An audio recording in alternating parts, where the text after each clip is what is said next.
हा जो रस्ता आहे ना, हा पान बाजार हर्षद सोसायटी आणि मुख्य म्हणजे हा वॉर्ड क्रमांक 170 एल वॉर्डच्या अखत्यारीत येणारा हा रस्ता आहे.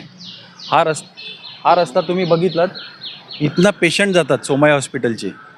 आज या रस्त्याची दुर्दशा बघा. रात्री काळोखात कुठे काय खड्ड्यामध्ये पेशंट, कुठे गाडी आपटली, काय झालं, आतमधला पेशंट अजून दगावला, तर याला जबाबदार कोण? याची जबाबदारी कोण घेणार?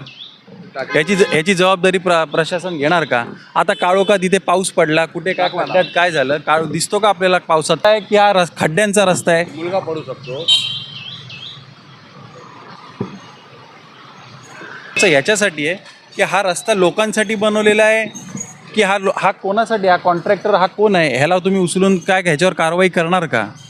इकडे बरीचशी लोकं होती, त्या लोकांना ह्या रस्त्यासाठी तुम्ही पुनर्वसन पण न करता त्यांना पूर्ण त्यांचे झोपड्या वगैरे तोडून त्यांना रस्त्यावर आणलंय. आमदार आहेत, खासदार, त्यांना विसर पडलेली का काय जनता? आमदार, खासदार, नगरसेवक, शासन, प्रशासन यांना सगळ्यांना जर विसर पडलेली आहे ना साहेब, म्हणून हा रस्ता असा आहे ना आपला, हा मुंबईचा रस्ता आहे. सर्वात जास्त जर फंड कुठे वापरला जातो महानगरपालिकेचा मुंबईचा फंड म्हणजे 2-3 आपल्या राज्यांचा फंड आहे, तो ह्या प्रकारे वापरला जातोय का? उद्या काय जर ह्या रस्त्यावरनं अपघात झाले, अपघात रोज होतात, बाईकवाले पडतात, आपल्यापर्यंत येत नाहीत, म्हणून हा प्रश्न आज आपण इथे ज्वलंत प्रश्न आहे म्हणून आपण हा इथे उपस्थित केलेला आहे. सर, प्रशासनाने ऐकलं नाही तर पुढचं काय? जर प्रशासनाने ऐकलं नाही तर इथे आम्ही आंदोलन करू.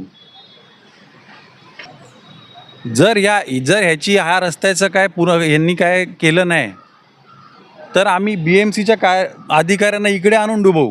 नाही तर हा सगळा कचरा हा जेवढा दिसतोय ना तुम्हाला, हा सगळा घेऊन जाऊ आणि BMCच्या ऑफिसच्या बाहेर वॉर्ड ऑफिसर समोर नेऊन उभे ठेवू. आम्हाला ह्याचा काय तोडगा काढणार हे शासनाने आणि प्रशासनाने आम्हाला सांगावं.